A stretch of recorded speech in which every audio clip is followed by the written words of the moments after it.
Bem, pessoal, acho que vocês estão vendo minha tela, né? Hoje a gente vai fazer então finalmente a aula de discussão.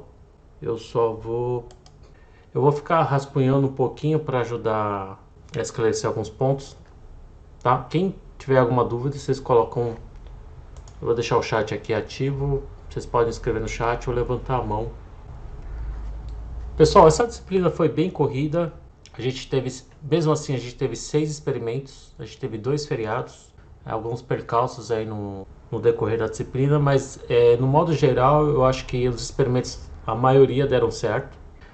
Alguns detalhes experimentais eu tive que fazer fora do laboratório, mas no geral eu acho que esses 6 experimentos aqui foram bem sucedidos. O único que talvez tenha dado mais trabalho eu acho que é aquele do cabelo, né? A redução do grupo nitro do nitrogenol usando cabelo foi um experimento que foi um experimento novo, só que acho que para os próximos oferecimentos a gente vai abolir ele, tá? Vai voltar do modo antigo. Vamos discutir sem muita enrolação.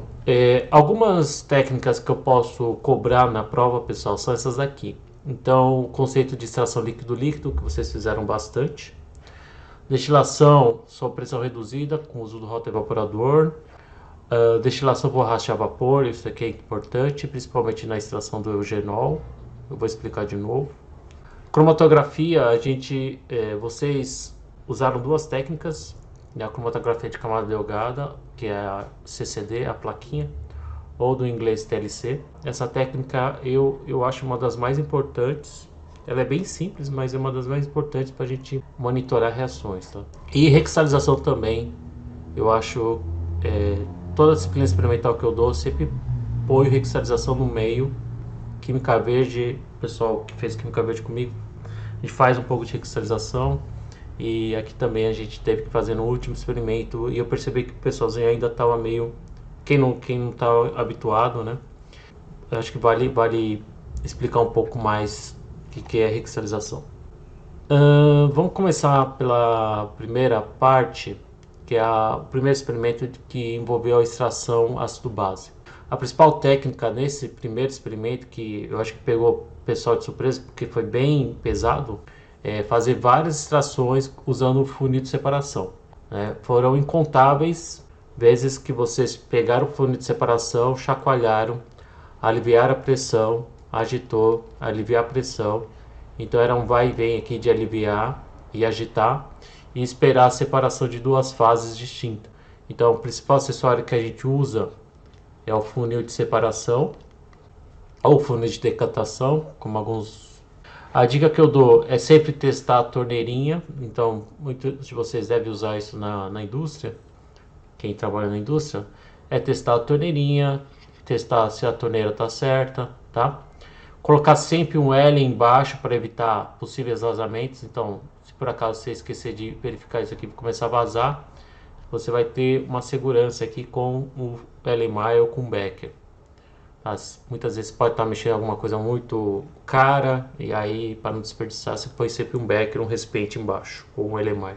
Mufa ou uma argola e o suporte. Nesse experimento vocês conseguiram separar 4 compostos: o naftaleno, ácido benzoico, o beta-naftol, que está com B, mas é beta, e anilina.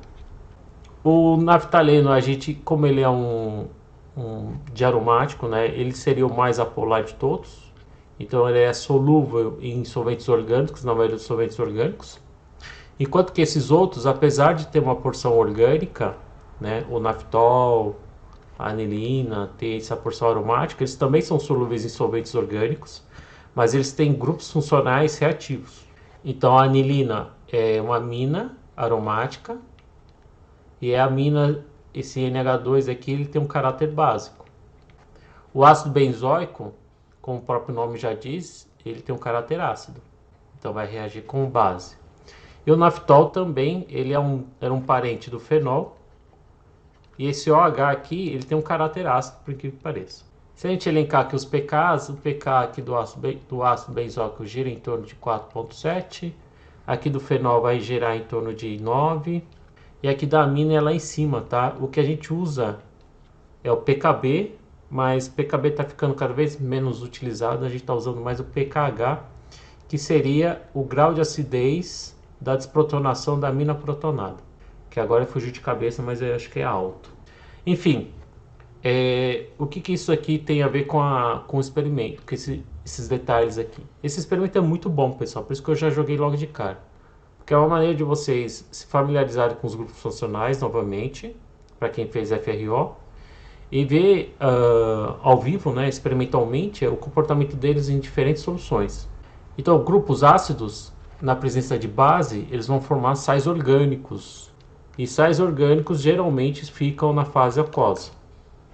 Então, isso aqui, na presença de uma base forte, vai abstrair esse hidrogênio, vai formar o alcóxido, né, que é um derivado do fenolato, e ele vai ficar com um par iônico com sódio, porque vocês jogaram hidróxido de sódio, e assim vai. Vou falar com mais detalhes agora com o decorrer da explicação da parte experimental. Então, vocês tinham um frasquinho cheio de uma mistureba de sólido, né, contendo esses componentes. Isso aqui é líquido, tá? O resto, esses três eram sólidos. A primeira coisa que vocês jogaram lá dentro, vocês transferiram o conteúdo aqui para um funil já, né? Com a ajuda de acetato de etila, que foi o solvente escolhido para solubilizar ele é solúvel, ele solubiliza os 4, tranquilo. E aí, após várias lavagens de acetato no frasquinho, vocês conseguiram transferir aqui dentro. Então, nesse primeiro momento, a gente tem os 4 componentes aqui na mesma fase, né? Aqui a gente só tem uma fase orgânica com os 4 componentes, com esses 4 componentes dissolvidos nessa fase orgânica. O que vocês fizeram a primeira parte? A primeira parte foi a extração da anilina. Vocês jogaram uma solução de ácido clorídrico. E lembrando que a densidade do acetato de etila é menor que 1, e soluções aquosas geralmente tem uma densidade em torno de 1. Então eu coloquei aqui de roxo só para diferenciar, tá? Essa fase de baixo vai ser a fase que vai conter água e HCl, e aqui é a fase orgânica, tá? E aí vocês tamparam, chacoalharam. Nesse momento, o que vai acontecer aqui, ó? A gente tem uma fase aquosa ácida. O que vai reagir aqui? Vai reagir com a anilina, tá? Então a anilina em meio ácido, se eu escrever a equação de uma maneira mais correta possível, vai ser protonada, que a gente fala, né? Vai acontecer uma reação ácido-base, vai formar NH3+, e Cl-. E esse parzinho aqui, esse sal aqui, ele é solúvel em água. Então aqui embaixo vai estar a anilina protonada e aqui o resto, tá? Então o que a gente faz depois? A gente separa a fase de baixo, a fase aquosa, e a fase orgânica continua. A gente reserva então o Ellen para depois extrair agora, depois isolar a anilina mais para frente. E depois a gente colocou um outro Ellen. Então um dos componentes já está aqui no Ellen 1, tá? Que é esse sal de anilínio aqui. O que sobrou aqui nesse aqui? Sobrou o naftaleno, o naftol, desculpa, o beta-naftol, o naftaleno e o ácido benzoico. Nesse segundo momento a gente jogou, se não me engano, a segunda parte foi jogar uma solução de bicarbonato de sódio, tá? Bicarbonato de sódio não é uma base não muito forte, tá? Porque qual que é o motivo de jogar uma base não muito forte? Porque a gente tem 2 ácidos em questão. O ácido benzoico, como ele é um ácido mais forte que o naftol, você não precisa de uma base tão forte para transferir para a fase aquosa, né? Então, qual que é a equação que vai acontecer aqui? Vocês vão ter o ácido benzoico sendo desprotonado por uma ação do bicarbonato. Então, a base gosta de ácido, e essas setinhas são setinhas de mecanismos, né? A gente sempre pega a espécie que está rica em elétrons, indo para uma espécie que está pobre em elétrons, uma regra bem geral, né?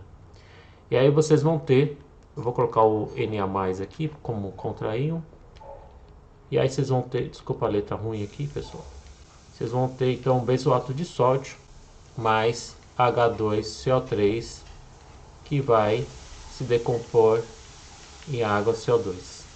Então por isso que nesse momento a gente começa a ver uma formação de bolhas, né? Eu acho que faz muito tempo isso aqui, mas eu estou recapitulando de maneira bem rápida. Então aqui a gente vai ter então o benzoato, depois a adição de bicarbonato, ok? Um problema que eu percebi em alguns grupos é que quando se pede, pessoal, isso aqui para vocês, espero que vocês estejam me ouvindo aí. Quando se pede 3 vezes de 20 ml, não é para você jogar 20, depois jogar mais 20, ficar 40, e depois jogar 60 e depois extrair. Não, tá? Isso aqui tá errado. Não é para jogar 60 ml, tá? Sem extrair. Quando eles falam 3 de 20, é porque você precisa extrair 3 vezes. Então você joga 20, extrai, separa, chacoalha, separa as fases, coloca mais 20, tá? E os outros já estão extraídos aqui embaixo. Então essa aqui é a segunda extração. Chacoalha, separa. Então aqui você tem 40 ml, mas você extraiu 2 vezes. Você tampa, chacoalha, abre a torneira, pode reservar no mesmo recipiente. E aí tem a terceira vez. A terceira você vai jogar mais 20, fechar, óbvio, isso daqui, chacoalhar e aí coletar mais 20 no L, tá? Então, muitos grupos, talvez por descuido, colocaram 60 ml e extraíram 60 de uma vez. Dá diferença você extrair 60 ml de uma vez do que 3 vezes de 20, tá? Dá diferença na eficiência da extração. Mas enfim, depois que vocês separaram a fase aquosa da fase orgânica, então a gente tem aqui a fase que ainda tem a anilina para separar. A gente tem a fase que depois a gente vai precisar extrair o ácido benzoico. Então nesse aqui agora a gente tem o naftol e o naftaleno, porque os outros dois já foram separados aqui na fases aquosas, estão nas fases aquosas. Para separar o naftol do naftaleno, aí sim a gente joga uma solução de uma base bem forte, hidróxido de sódio. A gente precisa de uma base forte para poder desprotonar um grupo ácido fraco, tá? Que é do naftol. Então, para tirar esse hidrogênio do naftol, você precisa de uma base bem forte para desprotonar. Por isso que na adição de bicarbonato você não consegue, ele não fica na fase do bicarbonato, ele vai ficar na fase do hidróxido, que é uma base mais forte, justamente porque o pK dele é baixo, é alto, relativamente alto, é um ácido fraco, bem mais fraco do que o ácido benzoico, tá? Então você precisa de uma base forte para deixar ele na fase aquosa de um composto que tem uma acidez fraca. Então nesse caso aqui agora a gente vai ter o naftol, eu não sei como fala o naftol menos, mas vai ficar nesse par aqui, forma um sal iônico, sal orgânico, e o sal orgânico também é solúvel em água, e aí depois você separa então a fase aquosa da fase orgânica, e aí então você vai ter finalmente os 4 componentes separados, tá? Então sobrou o naftol aqui no Ln3, Ln2 é o ácido benzoico, Ln1 é a anilina. O que sobrou aqui então é basicamente acetato de etilo, solvente, mais naftaleno. Precisa extrair? Não precisa extrair, é só verter então no Ellen e prosseguir com o isolamento deles. Lembrando que aqui é fase orgânica e nesses 3 aqui a gente tem fase aquosa. Então era só verter. Geralmente, pessoal, via de regra, quando você tem 2 fases, a fase de baixo a gente tira por baixo e a fase de cima a gente tira por cima para não contaminar muito o tubinho aqui, né, o caninho do funil, tá? Mas é frescura. Então vamos lembrando o que a gente fez aqui. No Ln1 você tem então o sal de anilínio, certo? Você tem isso aqui em água, tá? Você tem também talvez um pouquinho de ácido, um pouquinho de água, certo? Ótimo. Tem um pouco de ácido ainda no meio, talvez. Então foi necessário um pouco neutralizar esse meio, certo? A neutralização você acaba desprotonando o sal, você leva o sal de volta. Eu vou colocar só a semi-reação, tá? Agora eu não lembro que base que a gente usou aqui, mas eu acho que foi bicarbonato, né? Eu acho que foi bicarbonato, tá? Ele desprotonou, e você regenera então a anilina, que fica insolúvel em água, fica um óleo, e aí você precisa jogar mais acetato de etila para ficar duas fases, né? Então você transfere o que era iônico, você transforma ele em neutro para ir na fase orgânica e você depois consegue separar os dois componentes. Então você separou a fase aquosa em um L, a fase orgânica em outro. Tá? Aqui faltou animação, tá, pessoal? Depois vocês jogaram um agente secante, e eu preciso fazer um parênteses aqui no agente secante, que o agente secante ele é usado para você remover os traços de água que sobrou aqui no meio, tá? Então ele não pode dissolver nessa solução, porque se você estiver dissolvendo, você confundiu a fase aquosa com a fase orgânica, né? Então ele tem a função de remover traços de água ainda presentes no solvente orgânico. Então você tem uma mistura heterogênea, então foi necessário filtrar no balão com papel de filtro. E aí você tem aqui no balão o acetato de etila dissolvendo a anilina que foi desprotonada, tá?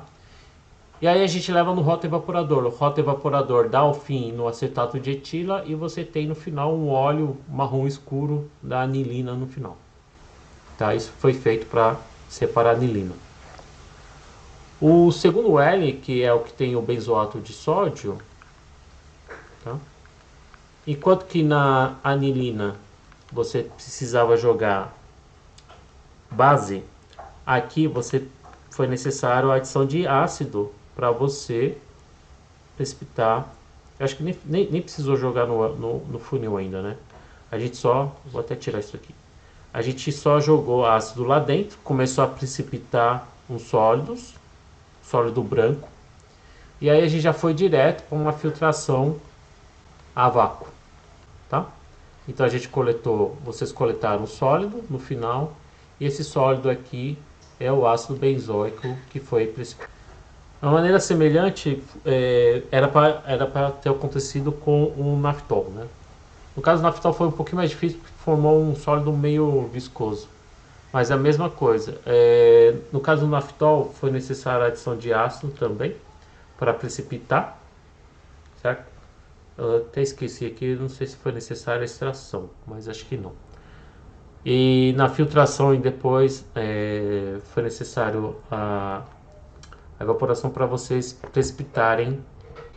Vocês estavam com essa forma aqui, foi necessária a adição de ácido para depois vocês precipitarem o sólido novamente, tá? O objetivo de tudo isso era justamente vocês tinham uma mistura de 4 compostos dentro do frasquinho e era para vocês separarem em recipientes diferentes a anilina, o ácido benzoico, o naftol e o naftaleno, tá? No caso do naftaleno foi só jogar o agente secante, lá dentro, certo? Fica um sólido. Então é necessário fazer uma filtração simples para você remover o sólido do líquido, certo? Filtração simples, tá? Além da técnica de extração líquido-líquido, pessoal, outra coisa que eu posso comentar ou exigir para vocês na prova é a questão das diferenças de filtração. Vocês lidaram com duas filtrações principais, a filtração simples e a filtração a vácuo. Certo? A filtração simples precisa de um suporte, uma garra para segurar o balão, tá? Ou uma argola para segurar o L, o funil.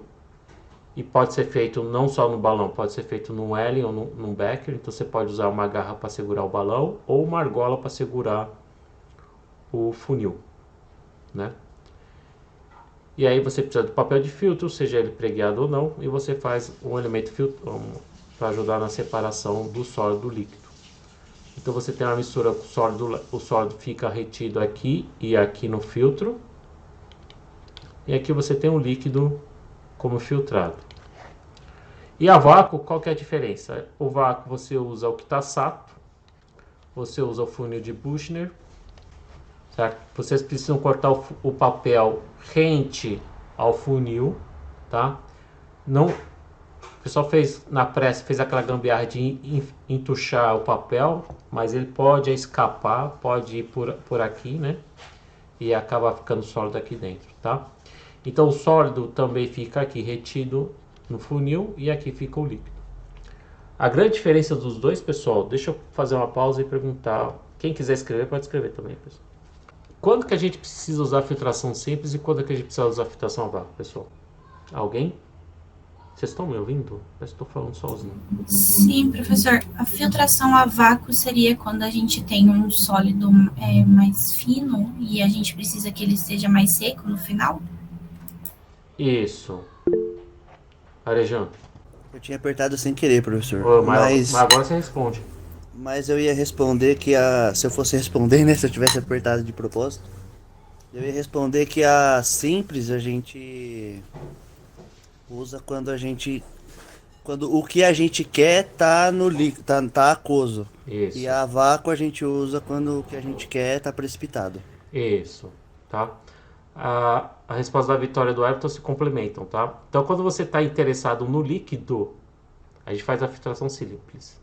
A gente fez a filtração simples para extrair o naftaleno, tá? Porque o naftaleno estava dissolvido aqui no acetal de etila. E aqui está o secante.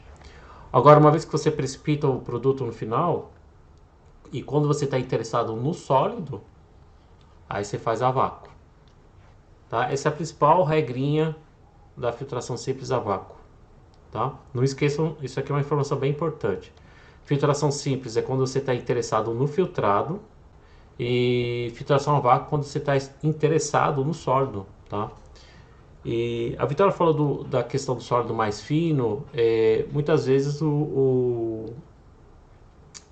quando você quer uma secagem do sólido, né? Quando você quer um sólido mais seco, você precisa fazer no funil de Büchner, porque a corrente de ar gerada pelo vácuo ajuda a secar um pouco mais rápido do que você filtrar no simples. Quando você está interessado no sólido e você não tem bomba de vácuo, você pode filtrar simples? Pode, mas você vai perder mais tempo, tá, para secar o sólido depois, tá? Então, mas via de regra, você faz filtração a vácuo quando você está mais interessado, com mais pressa de secar um sólido. Tudo bem, pessoal? Dúvidas? Eu demorei bastante porque esse primeiro experimento é muito bom, tem muitos detalhes, tá, pessoal? Eu vou fazer até uma pausa daqui a pouco, porque eu tô com uma outra parte da aula aqui em outro computador, precisar transferir. Precisar de uns 10 minutinhos, tá? Mas vamos falar da extração e da nitração, e aí depois a gente fala dos outros três. Faz uma pausinha rápida, depois a gente fala dos outros três, tá? Bem, o próximo experimento depois do feriado foi a extração do eugenol. O eugenol é essa estrutura aqui, ele é um óleo essencial obtido do cravo. Experimento super clássico, sempre dá certo, tá? E é uma técnica super antiga, né, que vocês fizeram, que é a destilação por arrasto a vapor. Qual que é a diferença de uma destilação a arrasto a vapor com a destilação tradicional ou a destilação a pressão reduzida? Bem, destilação a arrasto a vapor, o vapor gerado, vocês colocaram um quitaçato com água, com um tubo de vidro aberto para ajudar a equilibrar a pressão, né? Então o vapor de água com a mangueira entrava aqui na sua amostra, aqui tinha cravo com água, certo? E o vapor ajudava a empurrar, além de esquentar, você tinha que ajudar a manter ele quente, né? E o vapor aqui, esse vapor ajudava a manter esse sistema com o mesmo volume, e o vapor aqui arrastava o óleo essencial e acaba condensando aqui, você tinha uma mistura. Na verdade você tem um líquido turvo, né? Mas que na verdade era uma mistura de água e óleo. Essa técnica é utilizada quando você quer destilar óleos com um ponto de ebulição muito alto. O ponto de ebulição do eugenol, se não me engano, era lá para cima, acima de 200. E quando você quer destilar uma temperatura um ponto de ebulição muito alto, você pode fazer duas maneiras, né? destilação a racha a vapor ou destilação a pressão reduzida também. Só que neste caso aqui é mais vantajoso fazer para racha a vapor, tá? Porque o cravo, você precisava extrair primeiro o óleo com solvente e para depois fazer a destilação por pressão reduzida. Essa parte a mais aqui da destilação, isso aqui é o sistema de destilação normal, né? Esse a mais aqui é justamente para manter o volume de água aqui razoável. Você pode fazer direto? Pode. Você pode colocar água, cravo e mandar bala. Só que com o tempo esse volume de água vai diminuindo e aí você vai ter que ficar parando e repondo água, parando e repondo água, tá?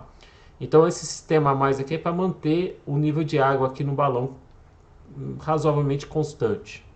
Teve casos que voltou, né? No caso aqui, esse sistema estava mais quente que esse, então voltava para cá, ficava amarelo aqui, mas no geral deu certo, tá? Então todo mundo coletou um líquido meio leitoso, que tinha água e o eugenol basicamente. E aí depois de vocês coletarem os 100 ml destilados, vocês partiram para a extração, tá? Aqui foi sugerido uma destilação lenta, né, para você conseguir ter um controle melhor e para ter uma eficiência também um pouco melhor, tá? Vocês coletaram ao redor de 100 ml, não sei se foi menos ou mais. E aí vocês transferiram esse destilado para um funil de separação e extraíram com 2 porções de clorometano, tá? Então, de novo, quando se pede para extrair com 2, aqui ficou a interpretação o texto ficou um pouco mais fácil de interpretar, né? 2 porções de cloro. Você não vai jogar 20 ml no funil e extrair 20 ml. Você vai jogar 10 de clorometano, chacoalhar, separar. E aí depois você põe mais 10, chacoalhar e separar, tá? Extração é assim mesmo. Quando ele fala 2 vezes, 3 vezes, 4 vezes de alguma solução, é porque você precisa repetir todo esse processo de colocar, chacoalhar, separar 2 ou 3 vezes. Não é acumular o volume e chacoalhar só uma vez. Então o diclorometano é um solvente, prestando atenção aqui, o diclorometano tem uma densidade maior que 1. Então nesse caso o diclorometano ficava na fase de baixo, né? E é bom quando o solvente orgânico fica na fase de baixo, porque na hora de extrair fica mais fácil, né? Você sabe, a torneirinha fecha e fica aqui a fase aquosa e a fase orgânica. Você não precisa tirar a fase orgânica por cima ou esperar sair a fase aquosa, né? Só que o problema de clorometano é um solvente orgânico clorado e solventes orgânicos clorados são mais tóxicos ao meio ambiente, né? Tá? E a gente tem que evitar ao máximo, apesar de ter usado um pouquinho, mas de clorometano tem que ser evitado, e como todo solvente orgânico clorado. E aí depois que você acumulou de clorometano, você jogou um agente secante de novo, tá? O agente secante serve para remover os resquícios de água. E aí a gente fez uma filtração simples de novo. E aqui para a gente ter o diclorometano mais o eugenol. E aí depois a gente fez uma destilação a pressão reduzida. Eu esqueci de preparar um slide do rotoevaporador, mas o rotoevaporador, vocês poderiam ter montado um sistema de destilação a pressão reduzida, com toda aquela vidraria, né, conectar, fazer algo parecido com isso daqui, conectar uma bomba de vácuo, óbvio que você precisa fechar aqui, tá, para ter vácuo. E aí seria um sistema de destilação reduzida, tá? A gente monta do jeito tradicional, um sistema de destilação a pressão reduzida, quando a gente está interessado no destilado, tá? E a gente usou o rotoevaporador justamente porque a gente não está interessado no solvente. O rotoevaporador é um sistema de destilação a pressão reduzida. A gente usa a bomba de vácuo, certo? Ele é automatizado, facilita muito. Só que o rotoevaporador, a gente está interessado no eugenol. O que é o eugenol? O que é o diclorometano? O eugenol é o soluto. O eugenol é o solvente. Tá? O rotoevaporador é justamente quando a gente quer o soluto, o que sobra no balão. Enquanto se a gente tivesse que fazer um sistema de destilação a pressão reduzida tudo bonitinho, Geralmente é quando a gente está interessado no solvente. Quando a gente quer purificar o solvente, né? E destilar o solvente com mais rapidez, mas quando a gente ainda quer aproveitar o solvente, tá? É óbvio que depois que você tira o solvente, você pode até destilar o eugenol puro. Só que você precisa de uma pressão muito reduzida para destilar o eugenol puro, tá? Mas também serve para purificar, tá? Então, rota evaporador é quando você só quer estar interessado nisso daqui. Ele não purifica, tá? Você vai ter o eugenol puro no final, mas a pureza dele não é tão alta se você tivesse que destilar o eugenol em si, tá? Que é outra coisa. Eu injetei o eugenol no cromatógrafo lá do laboratório e o eugenol de todo mundo estava muito puro, tá? Com pureza acima de 98%, isso é ótimo, dá para até comercializar se quiser, tá? Mas tem uns tracinhos de algumas coisas aqui que saiu no cromatograma, tá? Então a pureza aqui, que é a área do pico, né, do pico do eugenol, estava 98%, tá? Isso aqui é um cromatógrafo, isso aqui não vou cobrar na prova, mas de cromatografia gasosa, tá? GC. Cromatografia gasosa é um sistema de cromatografia em que a fase móvel é um gás, certo? E ele é utilizado bastante para analisar voláteis. Então a gente tem aqui o solvente, que ele sempre sai no começo porque ele é bem volátil e ele está em maior quantidade. Você vê que é um pico que estourou aqui. Tanto é que eu não calculo a área dele, porque solvente eu não calculo, não tenho interesse em saber a pureza ou a área do solvente, né? O que eu estou interessado aqui é esse pico que saiu em 16, 17 minutos, que é o pico do eugenol. Se tivesse saído um outro pico aqui ou um outro pico aqui, aí eu veria que o eugenol estava bem impuro. Mas no caso de vocês, o graças deu uma pureza bem alta e o experimento foi bem sucedido, como era de se esperar. E aí, o próximo experimento foi justamente aproveitar o eugenol que vocês destilaram para rachar vapor e fazer uma modificação química nele, ou seja, brincar de síntese. Vocês fizeram uma reação de síntese orgânica. Os dois primeiros experimentos eram experimentos puramente mais de transformação física, né, do que transformação química, porque era um experimento de extração. Apesar do primeiro experimento ter algumas reações ácido-base, né, mas síntese mesmo, a transformação química propriamente dita, pegar um reagente e transformar num produto, foi a partir desse terceiro experimento, que é a nitração do eugenol. Utilizamos ácido nítrico e ácido acético. É uma reação de substituição eletrofílica aromática. Eu já dei o colóquio, né, dessa reação, tá? É formado nessa mistura de ácido nítrico e ácido acético o nitrônio, tá? Isso aqui então é o eletrófilo. Pessoal que tem problemas ainda, dificuldades com química orgânica, pessoal, reações orgânicas, a maioria que a gente vê nos livros e faz no laboratório, são reações polares, ou seja, cargas se atraindo. Então,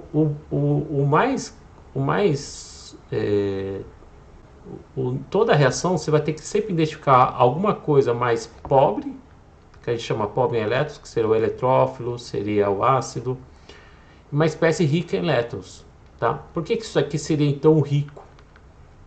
Já que a reação é entre o pobre e o rico. O que tem de rico em elétrons aqui é justamente esse sistema aromático aqui, tá? Esses elétrons pi do sistema aromático, eles vão atuar como o pares de elétrons sobrando, que vai atacar o que está pobre em elétrons, tá? Então o excedente aqui é aqui. Ele é reativo, mais reativo que o normal, que o benzeno, justamente graças a esses oxigênios aqui, que doam elétrons por ressonância. E aí acaba ativando, são grupos que a gente chama de grupos ativantes, que ajudam a deixar esse par de elétrons mais reativo, para reagir com o nucleófilo, com o eletrófilo. Então, E a seta, professor? Então, vocês estudaram essas benditas setas com a disciplina de mecanismos? Regra básica é, parte sempre do rico, rico ataca pobre, pessoal, tá? Se vocês conseguirem lembrar disso aqui, rico ataca pobre. Qual outra reação entre nucleófilo e eletrófilo? O nucleófilo sempre vai estar rico em elétrons e o eletrófilo sempre pobre em elétrons. Então a setinha sempre vai nessa direção, tá? Reação ácido-base também. Base, ácido. Base ataca ácido. É óbvio que tem algumas setinhas que não dá para usar muito essa regrinha. Por exemplo, setas de ressonância, né? Ou de elétrons sendo desemparelhados. Geralmente a gente põe a seta par de elétrons π, né? Que se movem em direção a um átomo mais eletronegativo, oxigênio. E aí você tem uma estrutura de ressonância, tá? Mas via de regra em reações, nucleófilo, eletrófilo, base, ácido, é rico atacando o pobre, tá? E aí resta saber quem que é o rico e quem que é o pobre em cada reação, tá? Ou quem que é a base, quem que é o ácido. Professor, por acaso vai ter uma questão de mecanismos na prova? Não. Ai, maravilha, obrigada. Maravilha. Vai ter no ENAD, viu? Se vocês fizerem ENAD um dia aí, talvez peça mecanismos. Já fiz, professor. Foi agora, né? Foi triste. Eu fiz da licenciatura, que eu já tô terminando. Eita, que tristeza. Tá, vocês seguiram esse protocolo.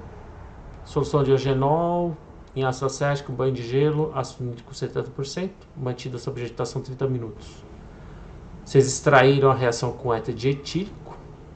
Tá? Essa extração foi meio chata também, porque não separou as fases. Foi necessária a adição de água ou até a adição do cloreto de sódio para ajudar a separar. Tá? Porque esse ácido acético ele solubiliza em éter de etílico. Então precisou jogar um pouco de água para quebrar para formar essas fases aí. Tá? Mas deu certo. Para a gente verificar se deu certo, a gente usou justamente a cromatografia camada delgada, tá, pessoal? Isso aqui também eu dou uma estrelinha aqui porque é muito importante para avaliação. Geralmente a gente corta a plaquinha, certo? A plaquinha já estava cortada, os técnicos já cortaram. Geralmente a gente precisa de 3 pontos, né? Principalmente quando a gente faz monitoramento de reação. A gente coloca o material de partida, que está no inglês aqui, start material, o produto da reação ou produto bruto, certo? Depois da extração, tá? Vocês podem fazer uma micro extração durante a reação para não... Vai que você extrai tudo e a reação não deu, ou precisou de mais tempo, tá? Você pode tirar uma alíquota, fazer uma micro extração e colocar aqui. E uma mistura dos dois, tá? Um pouco desse e um pouco desse no ponto do meio. E aí varia muito, pessoal. Não necessariamente o reagente vai estar mais embaixo e o produto vai estar mais em cima, tá? Isso varia de reação para reação, de estrutura para estrutura. Tem reações que a plaquinha do reagente é em cima e o produto embaixo. Por exemplo, vocês fizeram uma reação assim, né? Acho que foi a próxima reação, tá? A redução do grupo nitro. O grupo nitro é um pouco mais apolar que o grupo amino, né? Porque o amino você já tem NH que faz ligações de hidrogênio e o grupo nitro não faz ligações de hidrogênio. Então por isso que ele corre mais que um grupo amino, tá? E assim vai. Então nesse primeiro momento vocês fizeram só uma nitração do eugenol. Não afetou tanto a polaridade do produto e do reagente, não afetou muito. O RF, que é usado como parâmetro de quanto que a mancha migrou, certo? Foi igual para os dois, infelizmente, tá? Mas, voltando aqui, então você coloca os 3 pontos, o nível do solvente não deve passar os pontos, tá? Quando você coloca na cuba, e ele vai subir por capilaridade. E esse solvente tem que subir por igual, tá? As 3 manchinhas tem que subir bem horizontal. E aí depois, no final, você avalia, põe numa luz ultravioleta, se quiser, uma luz negra, para verificar se as manchas absorverem essa luz. Você marcar, né, as manchas, e você calcular o RF, tá? Esse RF, obviamente, depende do gradiente de solvente que você usa. A gente usou vários gradientes. O principal usado na disciplina foi 7:3, hexanoacetato. Gradientes existem de vários tipos. 1:1, 3:7, 4:1, 5:1. Dicloro, hexanoacetato, metanol, tá? Depende muito do tipo de reação que você está fazendo. Isso tudo tem até livros que explicam só sobre esse tema, tá? E o que aconteceu? No caso da nitração do eugenol, o RF do produto e do reagente eram o mesmo. Na luz aqui ultravioleta, isso aqui é o eugenol e esse aqui é a reação. No caso do eugenol, o eugenol estava purinho, ele percorreu essa distância. Perceba que essa mancha aqui, ó, percorreu praticamente a mesma distância. O que a gente fez então para diferenciar se esse aqui é o eugenol ou não? Se vocês repararem aqui, a cor está diferente. Aqui é um roxo azulado e aqui está um amarelo escuro, tá? Tanto é que quando eu olho a luz ambiente, a mancha da reação aqui, dessa mancha que subiu na mesma altura do eugenol, é uma mancha amarela, tá? Isso é o que fez ajudar a diferenciar o eugenol do nitro composto. O problema, pessoal, que muitas vezes pode acontecer, professor, é uma mancha diferente porque é uma cor diferente, tá? Isso que eu quis dizer. Mas isso não significa que o eugenol não está aqui por baixo dele, ele pode estar mascarado. Então, aqui eu posso, no momento, à primeira vista, falar que é produto mais reagente, ou só produto, tá? Eu posso ter um pouco de eugenol aqui embaixo dele, ele está mascarando o eugenol, tá? Precisa tomar cuidado. O ideal seria trocar de eluente, testar até você conseguir um eluente que consiga diferenciar por RF um do outro, mas por conta do tempo lá a gente não conseguiu, tá?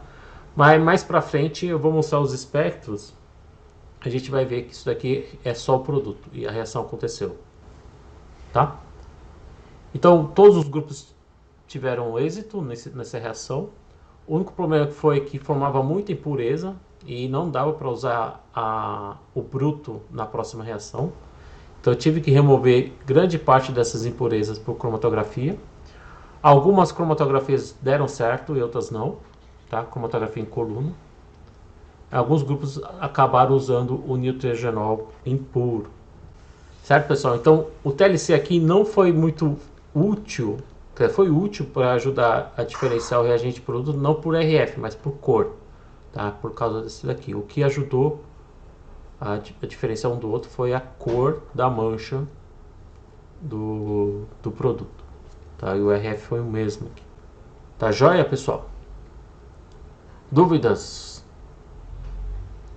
Por enquanto não, professor. Pessoal, eu vou fazer uma pausa rapidinho. Para quem quiser ir no banheiro comer alguma coisa, daqui uns... Vamos voltar rapidinho, quero acabar a aula antes das 9 horas. A gente volta daqui 10 minutos, tá bom? Tá bom, professor.